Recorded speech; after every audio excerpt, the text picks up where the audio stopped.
Hola, muy buenas tardes. En nombre de Bodilla Activas Editores y de Librería Bodilla, le damos la bienvenida a esta presentación de Derechos Reproductivos, Reflexiones Interdisciplinarias, libro publicado por la UNAM y por Bodilla Activas. Para esta ocasión contaremos con la presencia de Rocío Muciño, de Pilar González, de Lurel Cedeño, de Olivia Pena y de Lourdes Enríquez en el papel de moderadora. Bienvenidos. Bueno, pues muy buenas tardes. Damos las gracias por esta presentación aquí a Bonilla y Artigas, ¿no?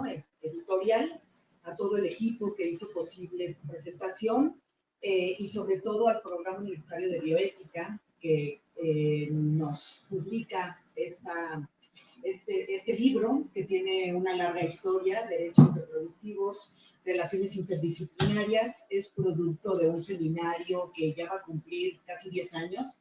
Empezamos en el 2016 reflexionando pues, sobre los derechos sexuales y reproductivos, sobre construir argumentos para poder narrar y visibilizar la injusticia social y graves problemas de salud reproductiva y las exigencias al Estado mexicano y todo lo que pues se iba avanzando, pero también iba retrocediendo en este tenor, por lo que decidimos pues, reunirnos y de manera interdisciplinaria ir construyendo colectivamente, no voy a decir ir construyendo conocimiento, pero sí creo que estuvimos compartiendo análisis pues desde varias, no nada más de manera intergeneracional, sino también desde varias perspectivas. Y este libro es producto de muchas de esas reflexiones y bueno, para mí es un gran gusto que estén tres de las autoras hoy aquí presentando y sobre todo que estén aquí tanto Rocío Muciño como Mónica Díaz, quienes realmente son las que nos ayudaron a publicarlo, ¿no? Y Rocío Muciño hoy nos hace el favor también de presentarlo, que es un gran gusto poderte tener ahora de este lado para presentar el libro. Entonces, brevemente voy a leer una pequeña semblanza de la maestra Blanca Rocío Muciño Ramírez. Ella es maestra en diseño y producción editorial por la UAM, Unidad Xochimilco.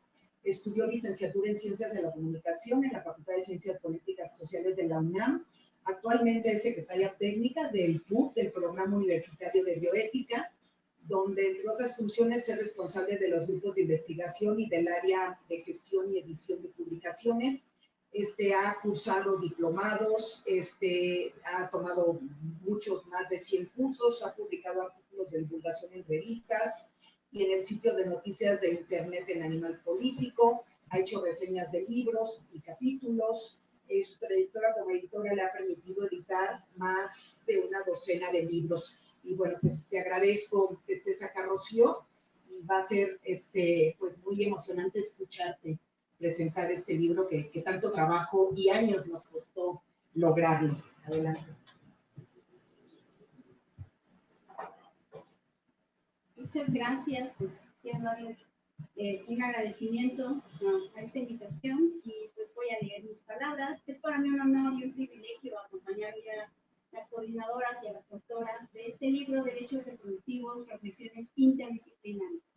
Agradezco a las doctoras Pilar González Barreda y Lourdes Enríquez que me hayan permitido estar esta tarde con ustedes y saludo también con gusto a las doctoras Lurel Cedeño y Olivia Pena. Es un honor para mí compartir con ustedes. Como editora del Programa Universitario de Bioética, hablaré de la obra en tres tiempos. Primero, desde el pasado, a través de su edición, en el presente con la importancia de la obra y para el futuro con mis mejores deseos para ella. Respecto al pasado, les diré que los primeros registros que tengo de este proyecto los ubiqué en el 2020, cuando retomamos un texto que entiendo se estaba trabajando desde 2016. La obra tuvo una historia muy especial, ya que en estos 4 años, pasó por diversas etapas, incluso sobrevivió a la pandemia, justo como dice el seminario. Recuerdo muy bien cuando los autores, aún con las complejidades del momento, como el cierre de espacios tradicionales de investigación, de las universidades y de la dificultad de acceso a sus propios archivos, No perdieron el interés y entusiasmo para continuar acompañando a los coordinadores de esta obra. Desde siempre, todos los involucrados mostraron un enorme compromiso con el club y también con esta obra. En 2022 recibí el texto en extenso y con ello comenzamos el proceso de la edición. Los coordinadores lograron conjuntar a 33 expertos que escribieron 21 artículos y lo dividieron en 4 apartados: bioética, derechos reproductivos y derechos sexuales, el aborto desde enfoques jurídicos, el aborto desde las ciencias sociales y derechos reproductivos y demandas urgentes. La obra fue dictaminada por el comité editorial del programa y contó con muy buenos comentarios. Se solicitaron algunas modificaciones que los coordinadores vieron con muy buenos ojos y continuamos con el proceso. En junio de 2023 propusimos la colección a Bonilla Artiga Editores, quien la acogió con mucho interés. Se trabajó a lo largo de este año en la corrección de estilo, en la resolución de dudas y en la información, y finalmente el libro entró a imprenta al inicio de 2024.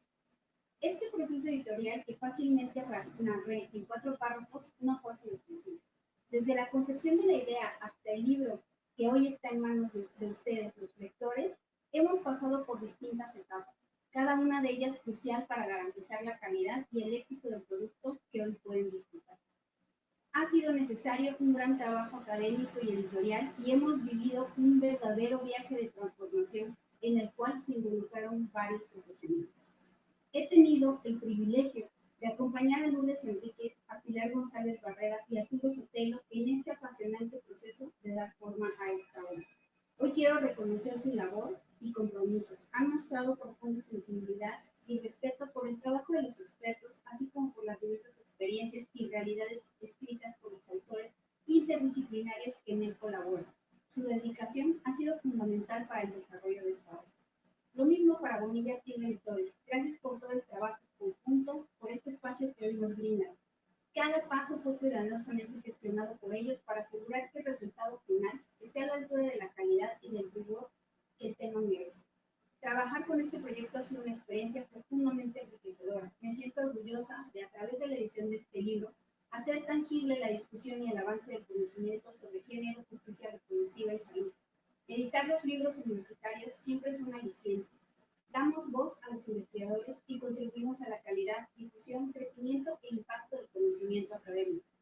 Ahora, desde el presente, quiero decirles que la bioética ha favorecido el respeto a la dignidad humana y a la autonomía. Ha intentado normar la experimentación humana y animal, ha visibilizado la importancia del consentimiento informado ante los médicos y los pacientes, y ha promovido la equidad y la justicia en la distribución de los recursos y el acceso a servicios, entre muchos otros aspectos. Se centra en los principios universales de autonomía, justicia, beneficencia y no maleficencia, esenciales para abordar de manera equitativa y justa las cuestiones relacionadas con la vida humana y no humana. Hoy en día, proporcionan un marco esencial para la defensa y para la promoción de los derechos reproductivos, centrados en el respeto y en la equidad, en el acceso a la salud, en la producción del bienestar y en la prevención del daño, y juega un papel fundamental en la discusión, proporcionando un marco ético que no depende de consideraciones externas. Por ello, esta obra, Derechos Reproductivos, Reflexiones Interdisciplinarias, forma parte del catálogo de libros del programa. Se editó en el marco del Grupo de Investigación Género, Bioética y Justicia Reproductiva, que se ha mantenido activo desde 2016 y que en 2023 cambió su nombre, dada la importancia de ampliar el panorama y abordar el derecho y la posibilidad de elegir de las mujeres de controlar su sexualidad y de vivir en libertad. Así, no solo engloba un tema trascendental y de vital importancia para los derechos humanos y para la salud pública, sino que lo hace desde una perspectiva amplia y enriquecedora, integrando distintas voces y disciplinas que nos invitan a reflexionar de manera crítica y profunda. En este contexto, el libro tiene relevancia y actualidad.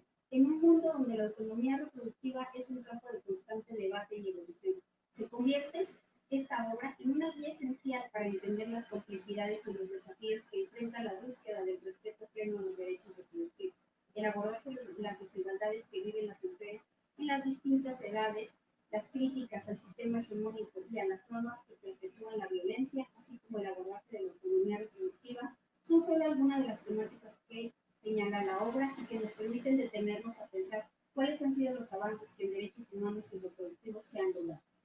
Además, nos invita a considerar las dimensiones legales, éticas, sociales y políticas y cada uno de los apartados que nos ofrece cada uno de los apartados, nos ofrecen una ventana única para explorar desde una perspectiva holística y plural cómo los diferentes campos del conocimiento convergen y se enriquecen mutuamente. Los derechos reproductivos están en creciente debate y la obra nos recuerda la imperiosa necesidad de seguir avanzando hacia una sociedad que respete y valore la autonomía de cada persona sobre su cuerpo y sus decisiones reproductivas. El análisis que propone a través de estas reflexiones interdisciplinarias debe estar en el discurso personal, académico y profesional de cada uno de nosotros y de nosotras.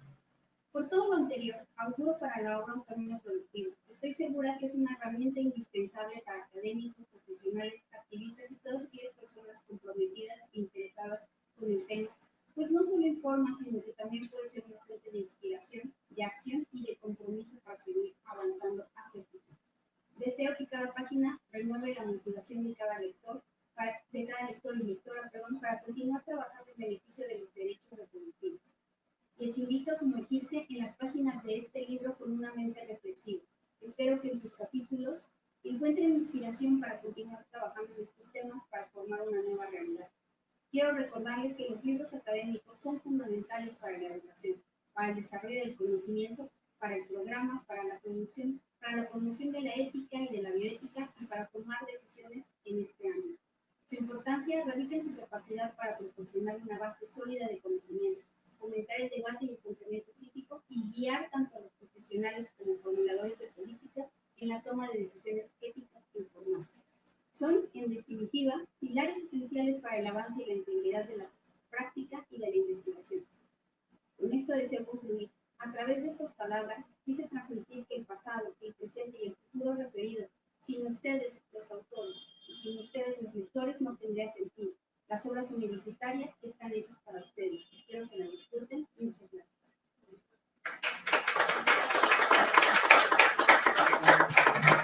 Gracias, Rocío. Qué lindas palabras, qué motivas y en 3 tiempos, ¿no? Y bueno, yo vuelvo a decir que si no hubiera sido por todo el apoyo, tu entusiasmo y tu rigurosidad, no hubiera salido esto, ¿no? Nos traías, nos pusiste en orden, nos disciplinaste. Bueno, pues a continuación me da también muchísimo gusto, me entusiasma tener aquí a la doctora Olivia Pena Guerrero, que es coautora, de uno de los textos, El proceso de decisión y la interrupción del embarazo, junto con la doctora Lurel Cedeño Peña. Y bueno, voy a presentar brevemente a Olivia. Ella es doctora en Sociología por la Facultad de Ciencias Políticas y Sociales de la UNAM.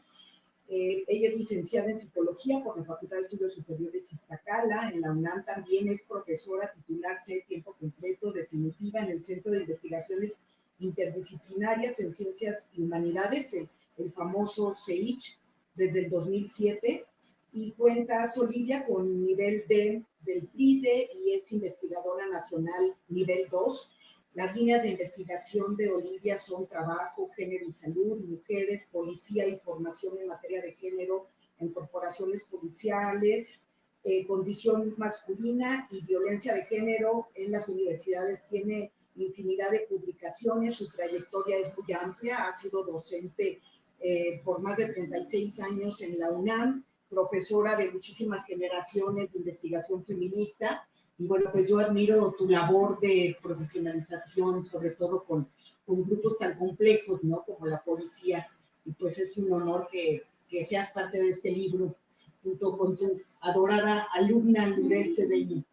Exalumna, hoy amiga, colega, muchas gracias por invitarme a participar de esta presentación. Estoy muy honrada de estar aquí y le agradezco, y siempre voy a agradecer a Lurel el haberte hecho partícipe de esta investigación, que en realidad es de ella. Yo la he estado acompañando, pero obviamente si me sido invitado a reflexionar, la acompaño yo también a hacer estas reflexiones, que al final las compartimos porque es investigación feminista.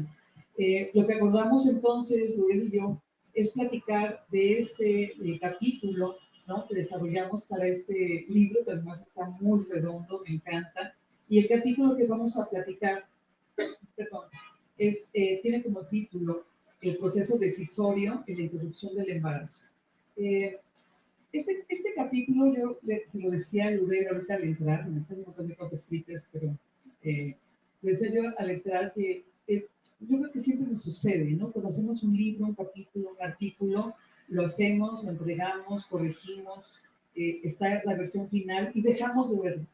Y de repente nos llega a nuestras manos en forma de libro y una misma se sorprende y dice, pero quedó bien y sobre todo al irlo yo releyendo, ¿sí? Pensé que había un montón de cosas todavía, líneas de reflexión que quedan abiertas y que en las cuales quisiera yo hablar, ¿no? Y empezaré con esto. La decisión autónoma de interrumpir el embarazo, como un posicionamiento político primero que nada, corresponde a las mujeres como un derecho reconocido gracias al activismo feminista, y lo que corresponde en este momento histórico es ahora realizar investigaciones y acciones para garantizar su ejercicio. Para ello, para garantizar su ejercicio, es importante seguir explorando cuáles son las condicionantes que influyen en el proceso decisorio de las mujeres a lo largo del itinerario abortivo, pleno de estereotipos y prejuicios sociales que las mujeres aún tienen que enfrentar. En el camino, las mujeres nos encontramos, frente a un cruce de discursos, dilemas éticos relacionados con dichos discursos y todo ello acompañado de emociones y sentimientos encontrados.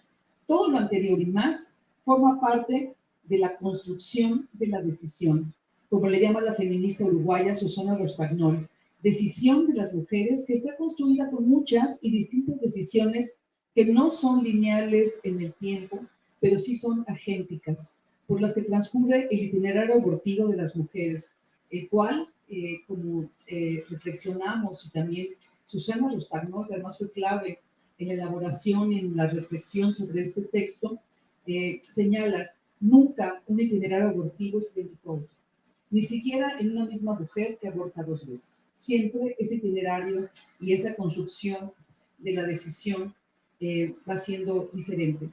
Los discursos en disputa sobre nuestros derechos sexuales y reproductivos son en realidad disputas de poder, disfrazados siempre, claro, de una ética moralina o de una supuesta protección a la salud, para el control de nuestros cuerpos y de nuestros procesos reproductivos que se enfrentan con discursos de derechos también y de resistencia. Algunos de los discursos encaminados al control y dominación patriarcal los venimos cargando a lo largo de nuestras vidas, mientras que otros, estos discursos de resistencia, los venimos construyendo y reconstruyendo. Son discursos siempre inacabados, siempre avanzando, siempre logrando, primero en silencio y de manera individual, y más adelante con un talante colectivo, pero siempre bajo la amenaza, y se lo sabemos muy bien, volvemos a Estados Unidos y Argentina, siempre bajo la amenaza de retroceder, como lo hemos visto en otras geografías sociopolíticas. Los discursos de la dominación y el control siempre están presentes, materializados a través del personal de salud en algunos casos, en integrantes de la familia y en otros, en amistades, personajes varios y por diferentes medios, incluso en nuestros propios soliloquios, que nos recuerdan que el proceso decisorio nos debe generar miedo, culpa, dudas, indecisiones y retrocesos.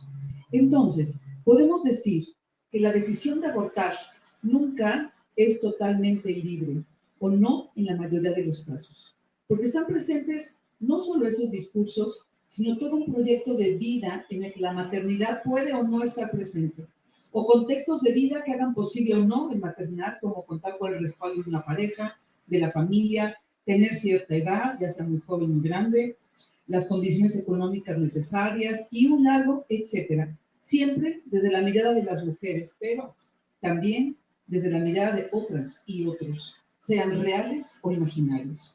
Todo lo anterior, más el acceso al aborto seguro, va construyendo itinerarios particulares en los que todo puede decirse, excepto que la decisión final de abortar pueda ser tomada de manera libre. Sin embargo, sí podemos hablar de la construcción de la decisión y de las diferentes decisiones abortivas desde la autonomía y agencia de las mujeres. La diferencia no es menor. La autonomía, y aquí es donde creo que tenemos muchísimo que reflexionar, y quiero decir que, bueno, esta reflexión sobre lo que es la autonomía, ¿sí?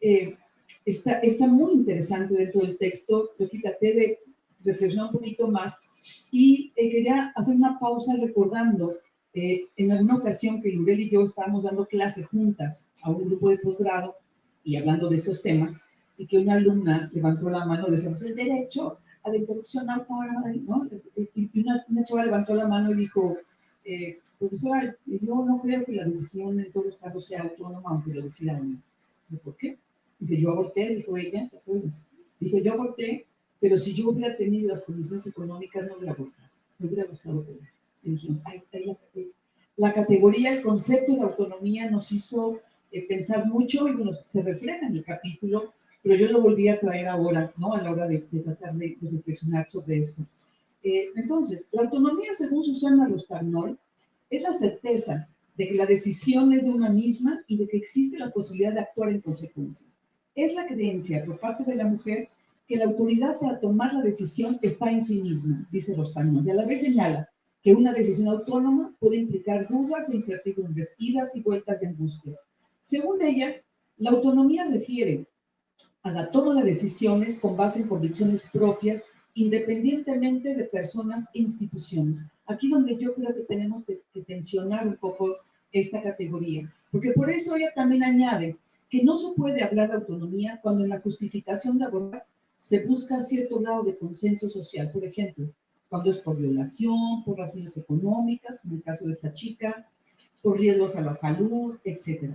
No puede hablarse de autonomía, dice ella, cuando en la base de la justificación se encuentra el seguir cumpliendo mandatos sociales. Para ella hay una gran diferencia entre decir no lo quiero tener o no lo puedo tener dadas las circunstancias. Por lo que es común que estén entrelazados, dice ella, factores autónomos y heterónomos en la construcción de la decisión. Me parece que tenemos que tensionar, estirar un poquito más el concepto de autonomía y pensar. Me quedé reflexionando mucho, pero lo dejaré para que lo reflexionemos, lo pensemos en el siguiente texto, aunque vamos a tener datos importantes que nos va a presentar sobre esto ahorita en un momento Lurel, pero sí, tratar de estirarla un poquito más, reflexionar con otras feministas que nos acompañen en esto, para poder pensar si la autonomía no significaría, aún tomando las cuentas, las consideraciones, los consensos y los disensos sociales, ser capaz de decir, así como discutíamos lo de por qué guardan silencio las mujeres frente al aborto, bueno, ¿por qué tendrían que hablarlo? ¿Sí? Si deciden que guardan silencio frente al aborto porque saben que va a haber una sanción social que las va a excluir, a sancionar, a estigmatizar, ¿por qué tendrían que andarlo gritando? También digo yo, me parece que también tomar en consideración esas condiciones es una decisión autónoma, siempre y cuando tengas conciencia de ello. Pero bueno, eso lo dejo como para que lo podamos ir discutiendo en el tiempo y a lo mejor tener otro texto que hable de ello. Hablando de otras feministas, no quise dejar de mencionar a Marcela Lagarde, para quien la autonomía tiene como base filosófica la libertad y se encuentra en una continua construcción y defensa por asuntos de poder y dominación que obstaculizan su ejercicio, particularmente en las mujeres.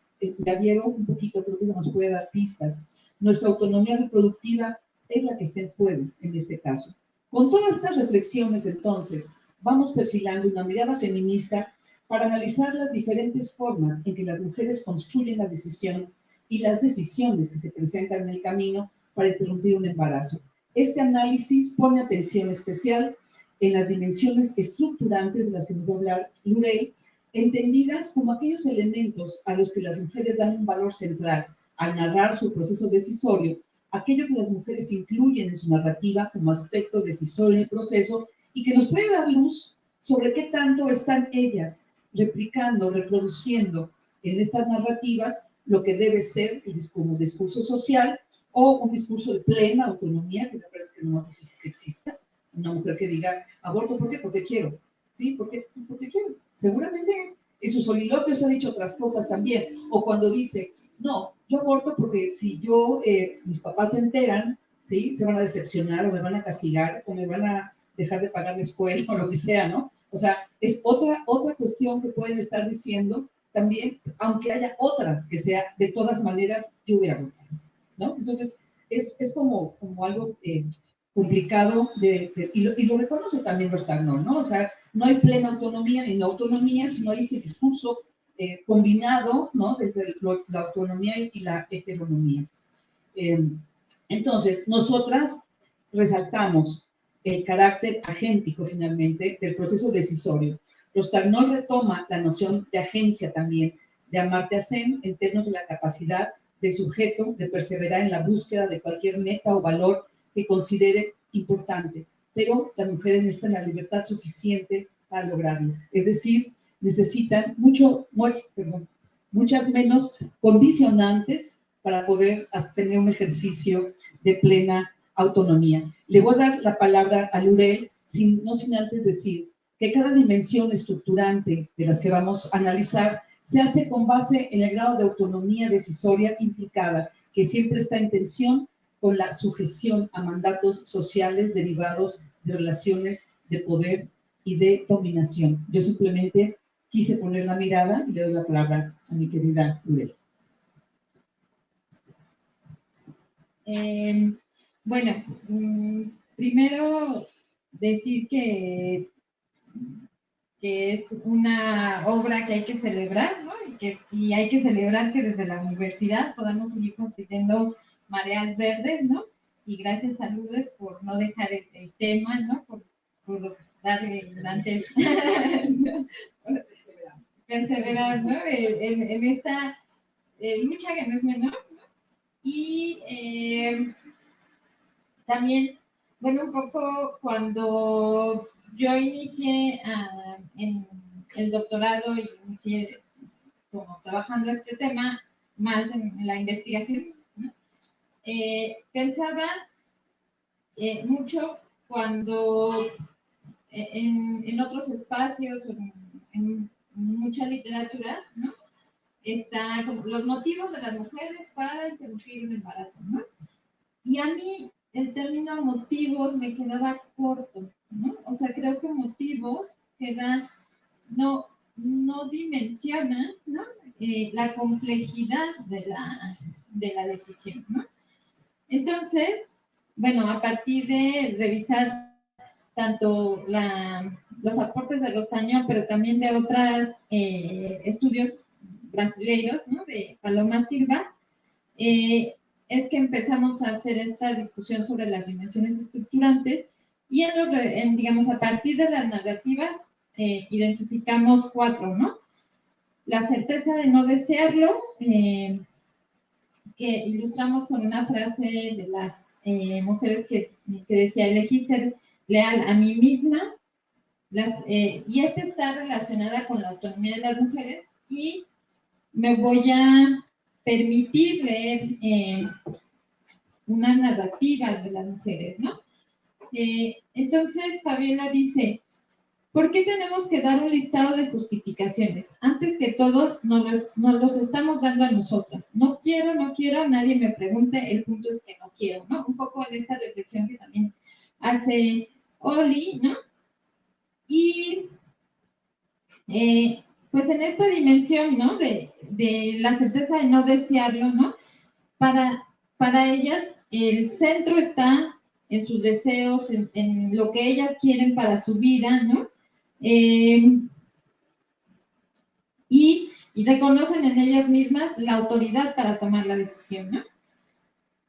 Luego, hay otra narrativa que me parece interesante, porque la narrativa de dos adolescentes, una narrativa muy similar además, de dos mujeres que interrumpieron cuando eran adolescentes, y dice una de ellas, Liz: me ponía a pensar en cómo iba a ser mi vida a su lado. Si él era celoso, no tenía amigos, no salía con mi familia, no salía con mi familia porque él siempre quería que estuviera conmigo. Yo me veía encerrada en su casa, amargada, fodonga, y además de todo cuidando a un niño cuando yo ni siquiera tenía la suficiente madurez para educar a uno. Empecé a ver las cosas de una forma tan fría y me di cuenta que yo no quería ese bebé. Y aquí, decir que Liz tenía 17 años en ese momento y tenía una relación con un hombre 10 años mayor, ¿no? Entonces, cuando yo empecé a investigar el tema, yo no pensé que iba a estar tan cruzado por la violencia, ¿no?, como en las narrativas consistentemente, ¿no?, una a una si no era una violencia institucional, era una violencia de pareja, como en este caso, ¿no? Pero la violencia siempre está cruzando las decisiones, ¿no? La decisión del aborto, ¿no? Y también quería como resaltar esta frase que ella dice, ¿no? De empecé a ver las cosas de una forma tan fría, ¿no? Y en esta empieza como un análisis de los costos de la maternidad, que en una cultura en donde se idealiza, ¿no? Es difícil, ¿no? Yo siempre le pongo a mis alumnas el ejemplo, ¿no? Es que en la publicidad te ponen como el ejemplo de la mujer peinada, cargando al bebé, súper romántico, ¿no? Y la realidad dista totalmente de eso, ¿no? Y todas me dicen, sí, sí, ¿no? Sobre todo las que tienen hijos, ¿no? Hijos o hijas, ¿no? Entonces, hablar de esos costos no es decir que no reconocemos a la maternidad o que vamos en contra de quienes desean serlo, sino justo es hablar en términos reales de lo que significa y de las implicaciones que tiene, ¿no? Y entonces, Healy dice, imaginar ser madre para mí jamás tuvo ganancias, solo veía pérdidas. Mi trabajo, mi escuela, mi libertad, el lugar donde vivía. Muchos años soñé con vivir en la Ciudad de México y entonces era mi presente. Me veía a futuro siendo una persona frustrada, desquitando su enojo con su hijo, reprochando a mi pareja todo lo que había tenido que dejar y lo único que me decía era, no me puedo hacer esto, no les puedo hacer esto, ¿no? Y aquí también es muy claro que la decisión no es egoísta como muchas veces se señala, ¿no? No, es una decisión en donde se está pensando en otros y otras, ¿no? Y se está pensando en términos éticos, ¿no? También.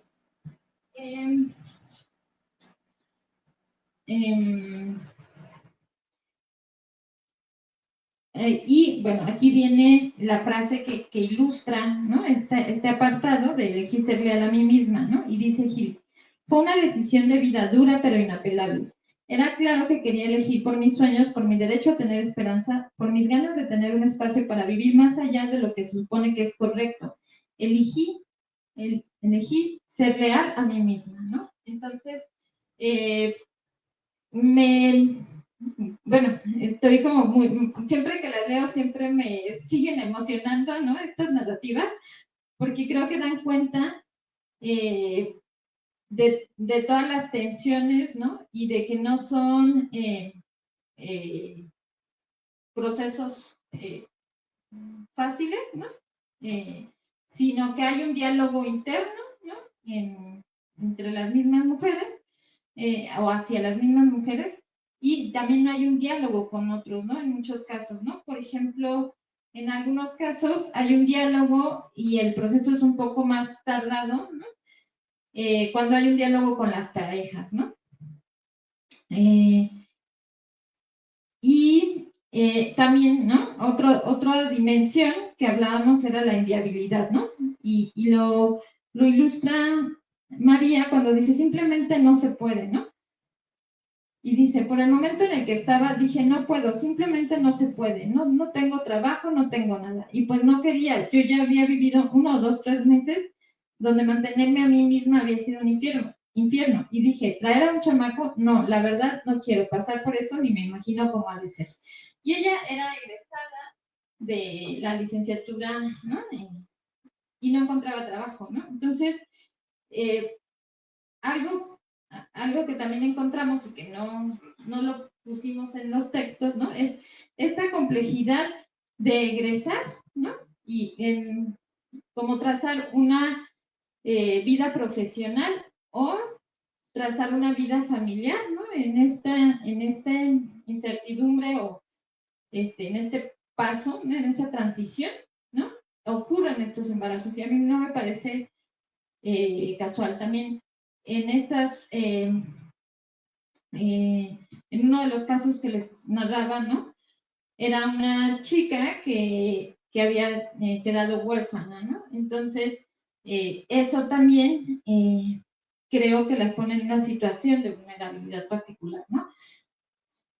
Ya hablábamos también, ¿no?, de los hombres implicados en el embarazo, y creo que esa sección, por ejemplo, fue una de las que más, bueno, o sea, me costó trabajo, y en estos diálogos con Oli, ¿no?, para terminar de redactar la tesis, era como el que más era complicado, ¿no?, porque cómo lo reflejábamos de la manera, no sé, más adecuada, ¿no? Y acá quería o elegí dos narrativas. Una de Quetzali que dice, me daba miedo, como que cuando lo ponía en la balanza, yo prefiero correr el riesgo de la interrupción que tener el hijo. Yo no quería tener un hijo y lo pensaba en ese chico en específico y menos de él, ¿no? O sea, el tema de la pareja sí podría ser determinante en algunos casos, ¿no? Y otro caso, ¿no?, que también nos refleja la violencia más cruda, ¿no?, que dice, por lo de su enfermedad se había vuelto muy celoso. Por lo mismo, había dejado yo la carrera. En este caso fue medicina. Me dice, para mí, que andas de cabrona. Ese hijo no es mío. Y de ahí no lo sacaba. Entonces yo decía, no, otra más, no, otra. Ahora no solamente es eso, el embarazo, sino que también soy infiel y todo, ¿no? En este caso, por ejemplo, algo que también es importante señalar es que estas dimensiones no son excluyentes, ¿no?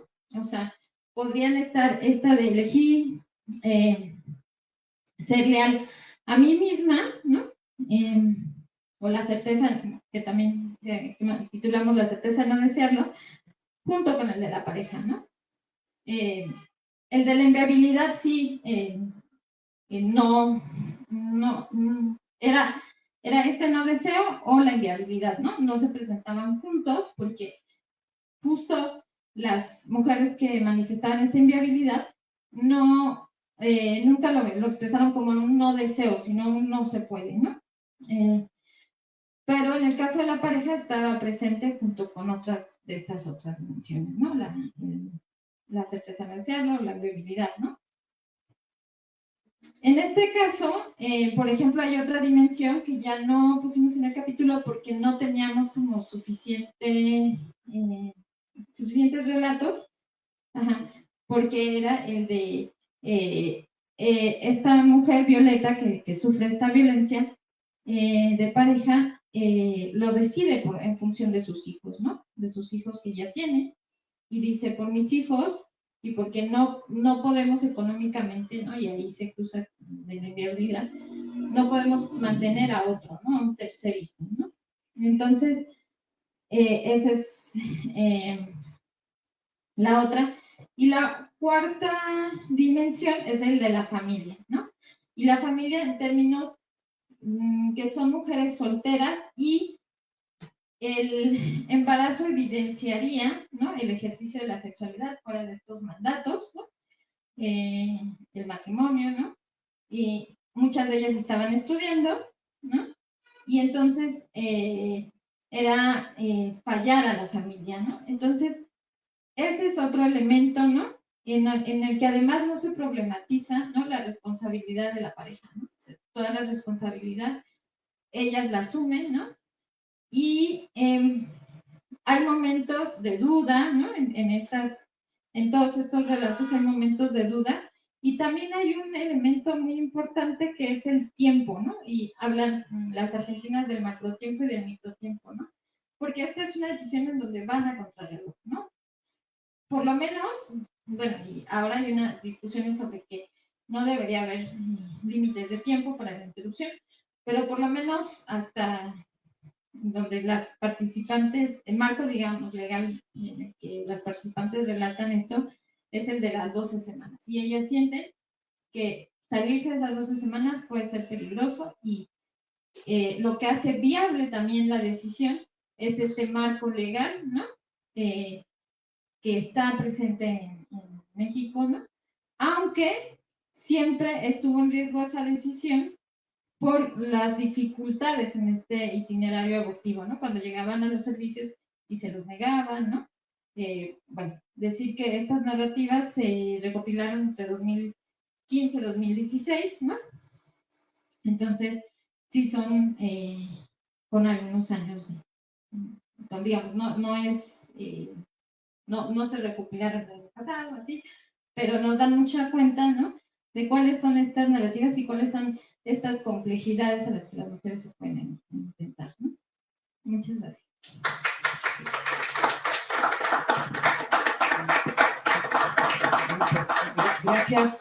Gracias a las dos, porque bueno, Lurel sabe que yo admiro mucho su trabajo, porque quienes nos quedamos en la parte teórica, política, pero Lurel sí va a campo, ¿no? Lurel se hace investigación feminista cualitativa, y aparte, pues con esa,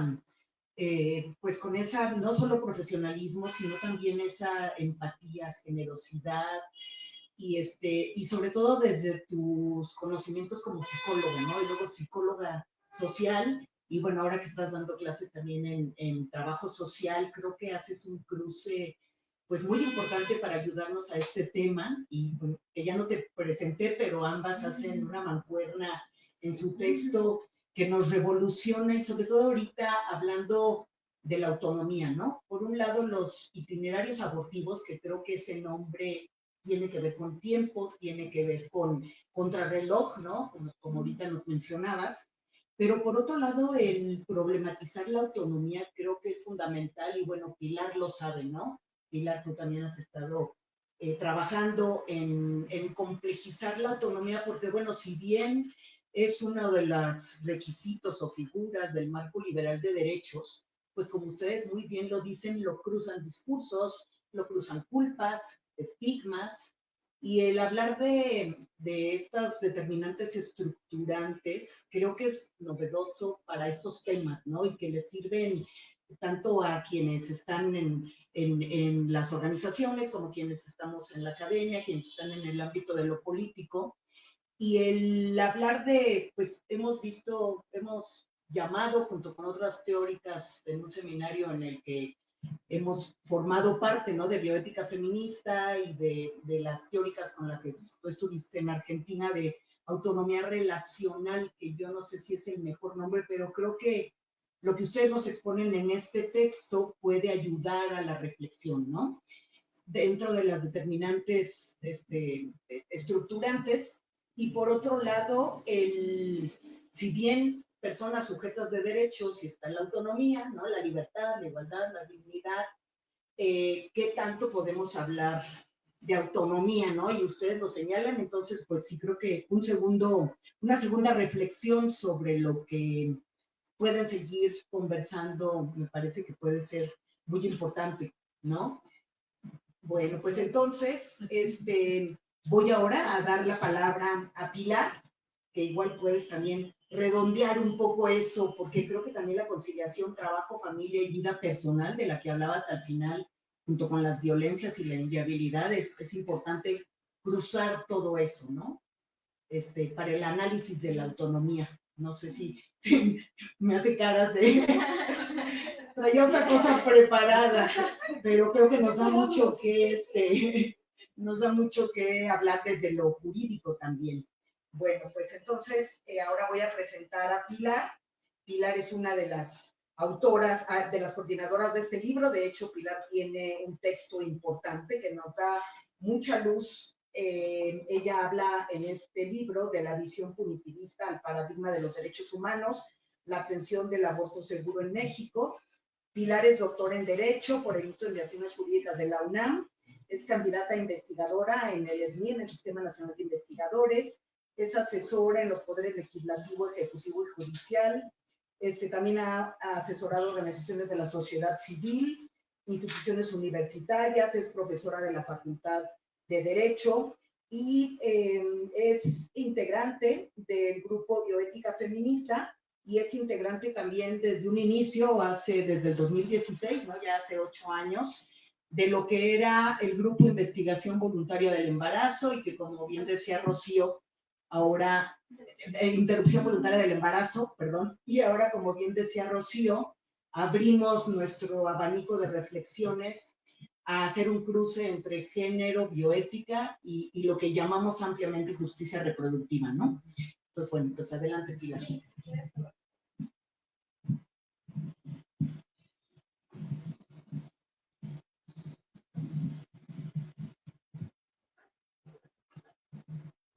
Pues muy buenas tardes, noches. Gracias a las personas que nos acompañan, ¿no? Aquí veo con mucho gusto a Mónica Díaz, que está echándonos porras como siempre.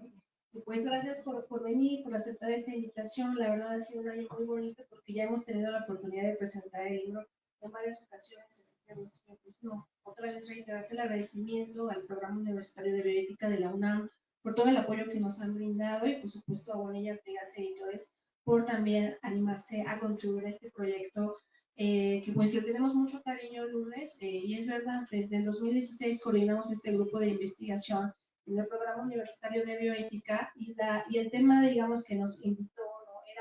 Era aborto. Prácticamente ese era el tema que nos invitó en el 2016 a reunirnos con el apoyo de distintas instancias de la UNAM en un momento en el que solamente se había despenalizado el aborto en la Ciudad de México, en el 2016. Y entonces Lourdes, con esta genialidad que tiene y estas alianzas estratégicas que siempre fomenta y construye, pues dijo, vamos a construir un espacio con distintas entidades en donde podamos hablar desde distintos enfoques del aborto. También era un momento donde ya se hablaba de las oleadas, como siempre, ¿no? Conservadoras, de derecha, ya había esta figura que conocemos como las normas que protegen la vida desde la concepción, empezaba a sonar los esfuerzos para insertar en la ley de salud a la objeción de conciencia, ¿no? Que ya se daría en el 2018, si no me equivoco. Y entonces, pues construimos este espacio para que desde la academia también hubiera un posicionamiento. También es importante decir que no solo desde la academia, sumamos activistas. A lo largo de este camino se han ido sumando activistas, estudiantes. Y bueno, les cuento todo esto porque este libro, pues justo es como un reflejo de estas voces que en 8 años hemos ido imitando y que han contribuido al diálogo. Y aunque las dos somos abogadas, pues el diálogo se quedaría muy corto y muy chato y muy aburrido si solamente se hablara desde el derecho.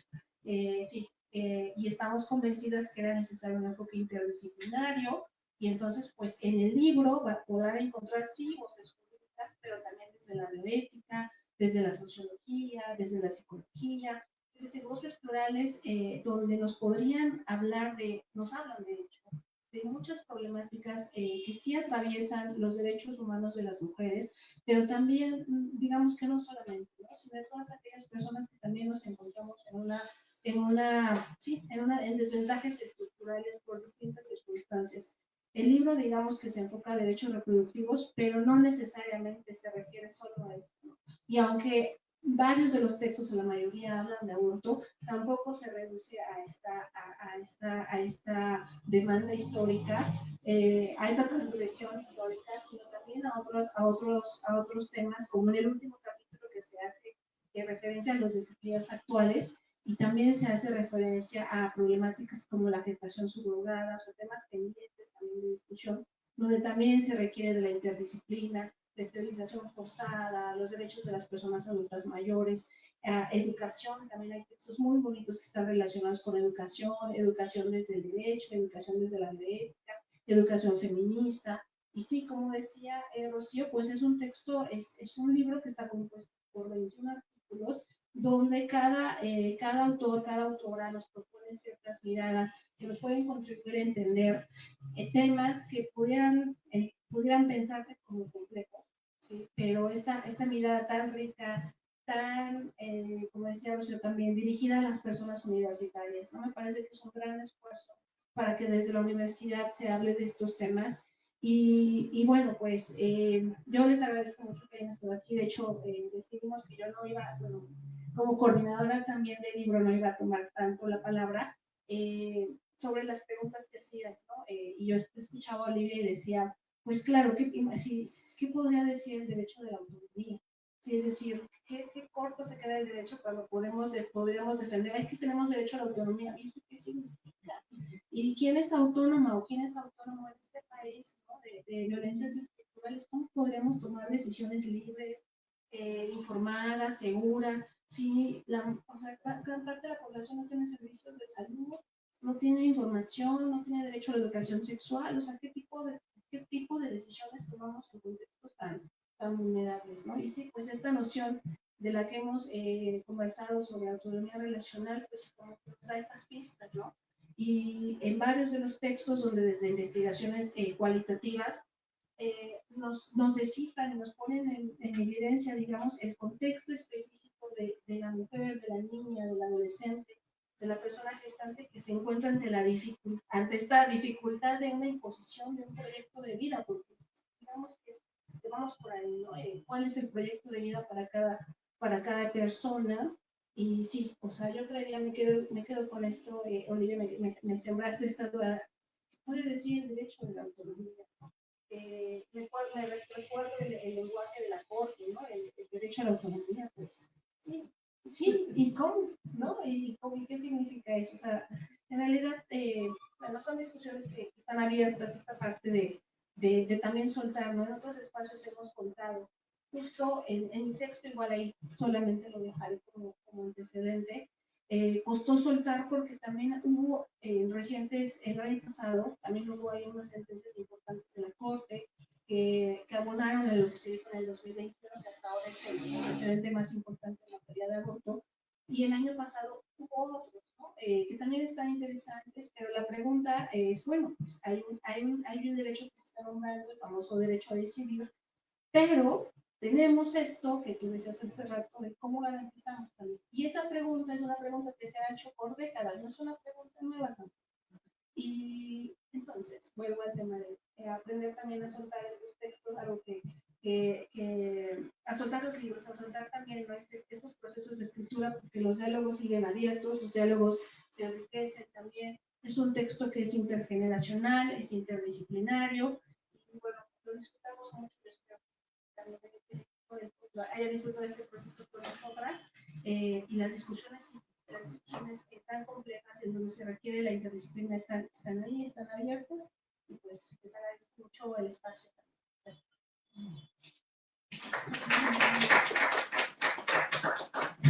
Pues no sé si alguien quiere intervenir de quienes nos están acompañando aquí. También agradecemos a quienes nos están acompañando en las redes aquí de Bonilla Artigas. Y pues sí, creo que dejamos abiertas muchísimas cuestiones, ¿no? Con todos los textos, diría, es un libro en devenir, ¿no, Mónica? Pues ¿quieres intervenir? No, pues felicitar su trabajo. Este tema de la autonomía es muy complejo y así se siembra la reflexión, ¿no? Pues yo como lectora y como mujer, ¿no?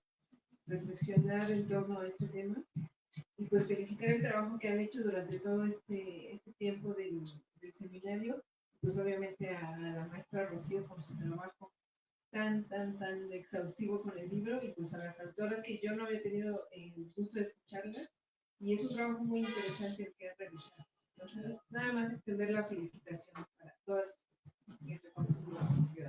Sí, pues muchas gracias. Ha sido disfrutable, ¿no? Son diálogos que siguen y que cada mes nos reunimos a seguir discutiendo, ¿no? Entonces son conversaciones abiertas, comunidades de debate, ¿no? Así nos podríamos autonombrar. Pues agradezco mucho a quienes participaron ahora, tanto a Rocío Muciño, la maestra Rocío Muciño, a la doctora Pilar González Barreda, a la doctora Olivia Tena, a mi querida Lourdes Cedeño, y pues a la editorial Bonilla Artigas, y esperemos que haya muchas otras presentaciones, porque como bien decía Pilar, son 21 textos y algunos colectivos, la mayoría de ellos son colectivos, entonces va a haber muchas otras presentaciones que estaremos avisándoles. Pues muchas gracias.